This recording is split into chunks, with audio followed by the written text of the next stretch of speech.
A governor's commission is looking into consultant costs following a News 3 investigation. But some lawmakers are asking questions about what exactly should happen next here. News 3's Jess Garp has more on engineering costs at the DOT. It's a story you'll only see here on News 3.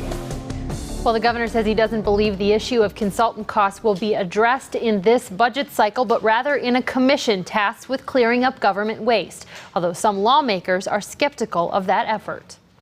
A lot of projects that staff have been looking at. At the first meeting this year of the Transportation Projects Commission, lawmakers are learning more about approving major highway projects, but also asking questions about our investigation into the costs of outsourcing engineering work. That's something that obviously we'll be looking into in the future. I think this is one we're going to take a closer look at. Republican Representative Mike Ensley asked the governor about our numbers, $13.8 million more for private consultants to do DOT work because the department doesn't have enough staff. Being fiscally responsible, it's a legitimate question, and I look forward to that issue when it comes up in the Waste, Fraud, and Abuse program, because I think it's something that needs to be looked at. The governor says his Waste, Fraud, and Abuse Commission will be looking into whether more DOT staff needs to be added, but says that might not be the only issue. In some ways, it may not just be a question of whether it's in-house or not. It may be a question of whether or not those areas where it is being contracted out for, whether or not they're holding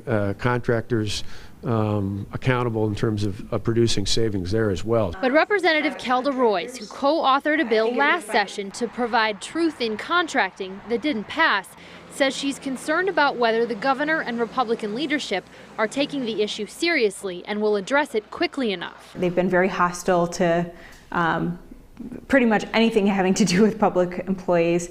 And, I think it's difficult when you have a fundamental disagreement about what government's role is. Ultimately, our bottom line is we want to make sure the taxpayers get the best bang for the buck. We want both quality and we want it at the most cost-effective basis possible. So if we can combine those two, we're going to figure out a way to get it done.